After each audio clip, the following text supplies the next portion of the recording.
ginagawang hotel. Ang sarap daw ng tulog ni Bato de la Rosa sa Senado. Ang sarap ng buhay ng puno! Hindi ko na itutuloy, may mga pari tayo. Ng puno! Habulan, suntukan sa Senado, may mga nagkakasakitan pa. May nahulog pa sa hagdan. Si Bato de la Rosa, dating TNT chief, ngayon napaka-pathetic. Dati, sabi niya, kahit samahan pa ni Trillanes ang pag-serve ng warrant of arrest, pero ngayon, andyan na si Trillanes, pinapaalis si Trillanes, at ngayon, nagbabakawa sa presidente na huwag ihatid sa ICC.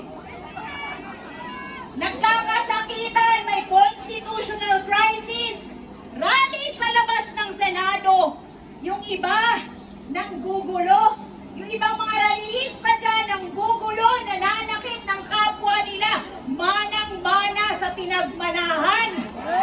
Kanino sila nagmana? Doon sa tatay nilang karton, sa tatay nilang nakakulong sa The Hague. May mga senador na gusto lang magtrabaho na antala ang mga proyekto.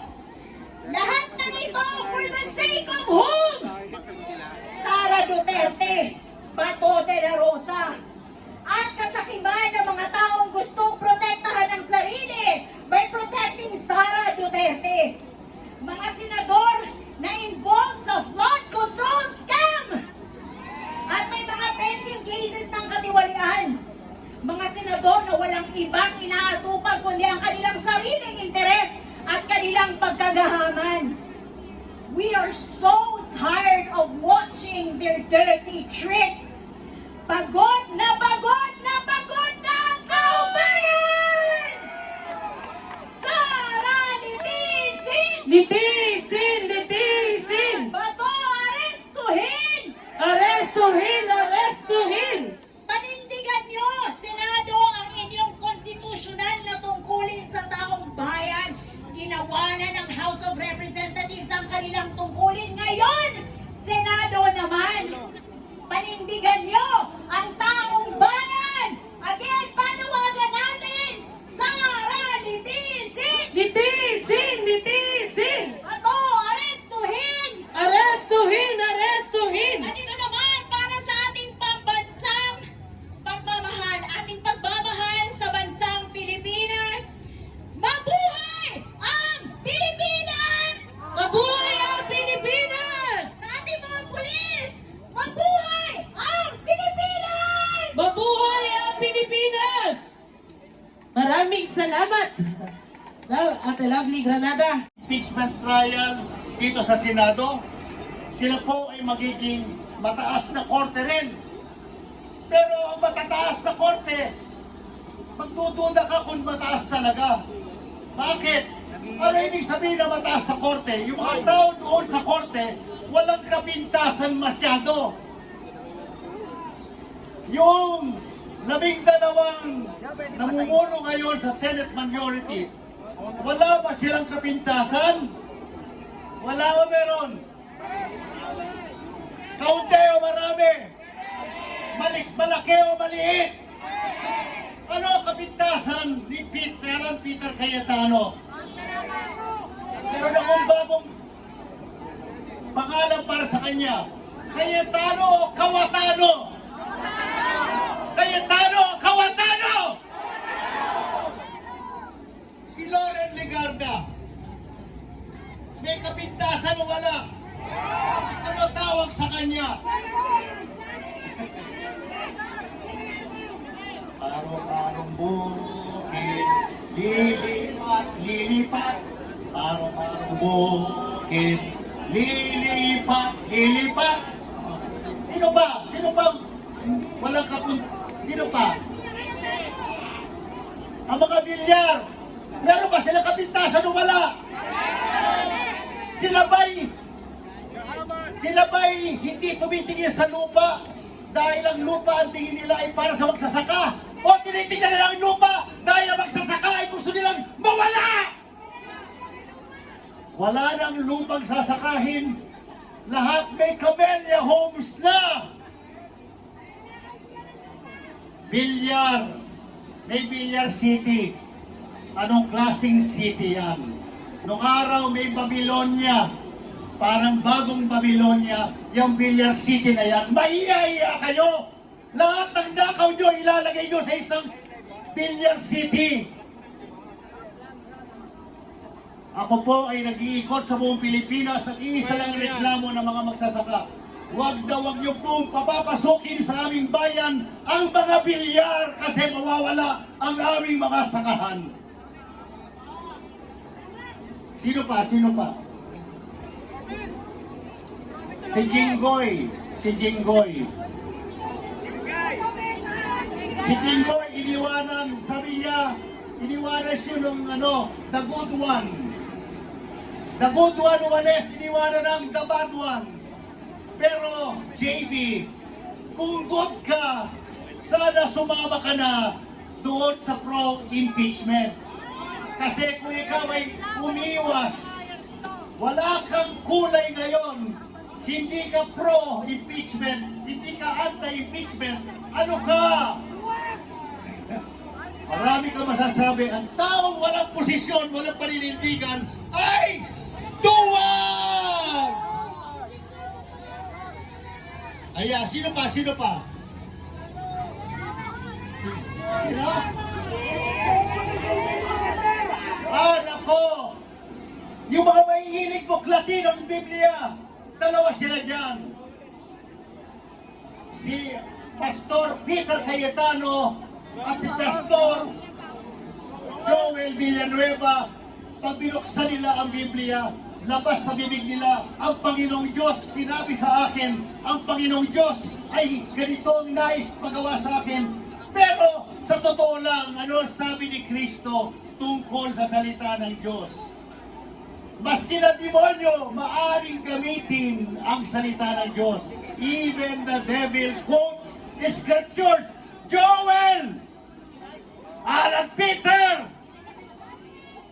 I doubt whether you are quoting scriptures because you are seeking the truth. Or if you are not, you're only appropriating scriptures to make yourself look holier than us. Kaming nakatayo dito sa ilalim ng araw, kaming nakakaramdam ng paulit-ulit ng pagtaksil, kataksilan sa magiging korteng ito ng impeachment trial natin. Sino pa? Meron pa ba?